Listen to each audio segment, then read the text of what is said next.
Hi everyone, Darren from Virgin Worlds. We're here with Torfi from CCP Games, the creators of EVE Online. A lot of you people play that game out there. We're going to be talking about quite a bit of things actually, my nerds. We're going to be talking about Dominion, we're going to be talking about Dust 514 and some other web implementations that CCP has planned for EVE Online. So Torfi, why don't you tell us a bit about well, what you do, who you are, and what your role is in the CCP.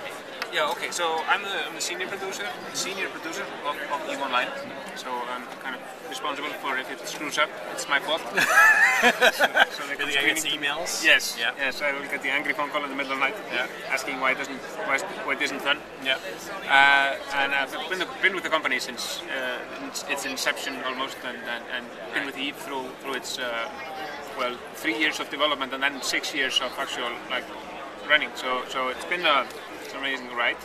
And yeah, that's pretty much it. Yeah. So how has EVE Online been going these days up to now? We're going to be talking about the Dominion expansion later, but give us a snapshot of how EVE Online is doing right now. Well, EVE is doing great. I mean, we've never had more users, more subscribers. There's never been more people playing it. We never had more developers working on programming it. We never had more designers and artists and producers. We're growing essentially. We're essentially growing, and I mean it's all thanks to the interest of our players. I mean it's fueled by our players, and we are thankful for that. and so it's a very symbiotic relationship there. And right now we're deep in development of Dominion, which will be our winter expansion. Yeah. And Dominion is it's got we don't like to focus just on one thing for our expansions because it's such a broad audience, but one of the key foci, yes, I will use that word, for it is the sovereignty system. The system that allows you to lay claim to solar systems, constellations and regions, and then develop them and actually attract people in them, make money off them, and manage resources, etc. That's kind of, I mean, that's the ultimate manifestation of the sandbox element of the game. It's the end game of EVE, the thing that we really pride ourselves on. And we've had the sovereignty system there for several years, but it's been sorely lacking in improvement. So tell us about the sovereignty system the way it is now. Like, how does someone claim sovereignty, and how are you going to change it in Dominion? Right. So today you claim sovereignty essentially by building structures around moons and harvesting materials from moons. Right. Originally we just designed the system for harvesting stuff from the moons, and then we said, oh, why don't we just plug sovereignty into it? Yeah. So the moons are really strategic places in EVE, and funnily enough, the planets are just background for now. They're going to be vital components of EVE gameplay pretty soon, but not in Dominion. So we're taking so the big sovereignty fights have been happening around the moons, around these structures or star bases. Right. So we're taking the combat from the moons. We're still keeping the moon industry part in there, but we essentially, to claim a system, you have to go in and put in a claim marker somewhere in the system and have it onlining for 24 hours. Yeah. And if you manage to online it, you actually own the system. And then to get the system back, everybody who wants to fight you, they have to build disruption fields at every stargate in the system. And it takes 24 hours for these disruption fields to come online, and you can destroy them. And once they disrupt your claim marker, they can overtake your system. But if you have a claimed system, you can build a kind of an infrastructure hub, wherever in the system. And these big things can be seen by anyone who's in the system. And the infrastructure hub, then you will be able to upgrade the infrastructure hub, which will make your system more lucrative. So that you may be getting more NPC spawns, there will be more exploration sites, there will be easier to do industry. And so on. So you claim the system, and then you start investing in it and building it up, and it's gonna so it becomes really valuable, and of course more fun for you to blow other people's stuff up. Yeah, exactly. Destroy it. Right. Dominion. Dominion. Yes. Dominate. Yes. But the approach that we'll be taking, we're kind of spreading the combat out more, so it's less about blobbing into just one big place, 500 dreadnoughts showing up, It's more about more tactical, more cerebral, and what I feel is much more engaging. Yeah, it seems a bit more organic as well, Yeah. right? So, good. Okay, so it seems like when I first read about it, it seemed like a very RPG type thing. When I remember reading in the press release, you're planting a flag in the system and you're throwing it from there. That sounds very RPG-like.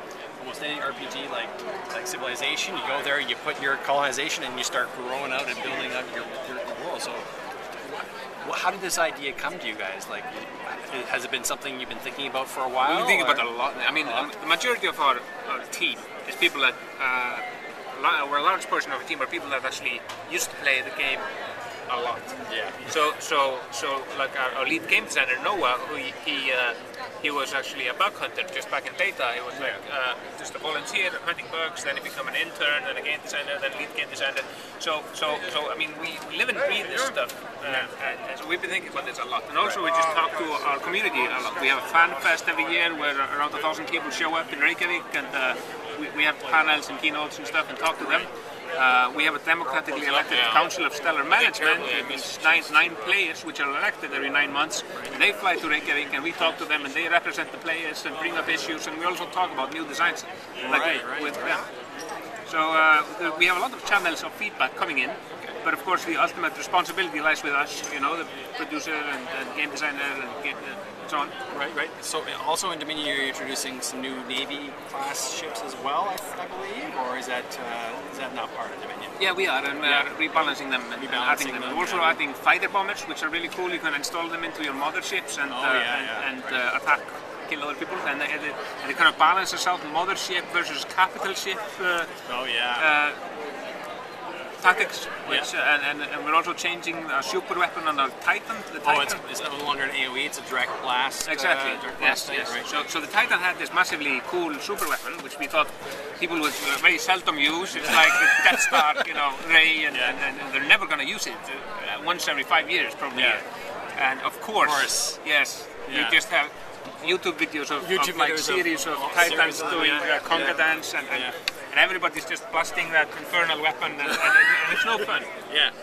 So we had to take a step back and now it's more directed and there are more penalties to using it. It's still the most powerful weapon in the game, but it's not just a big wind button. Yeah. So that's important. We're against motherships or other Titans. It's a direct blast type of thing. Yeah. Okay, maybe really directed to Dominion, or maybe not directed to Dominion, but Dust 514 is being introduced. And I'm starting to see a little bit of a convergence here between, you're trying to maybe get convergence between, well, why don't you explain Dust 514, well, and then we'll get into maybe a linkage there. So we've been developing our little, console game, Dust 514, quite a while, in secret, in a dark studio in Shanghai, with some of our most brilliant designers and engineers and artists, both Western and Asian developers over there. And Dust 514 is essentially, it's an FPS, RTS, MMO hybrid.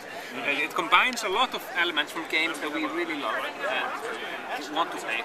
It's set in the EVE universe, but it's not about fleet battles. It's about running back and forth, flying jets and tanks and driving tanks and shooting people in the face, as we call it.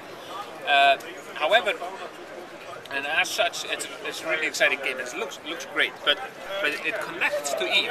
Okay, tell us how it connects to EVE. So you've got corporations in Dust, and you have corporations in EVE.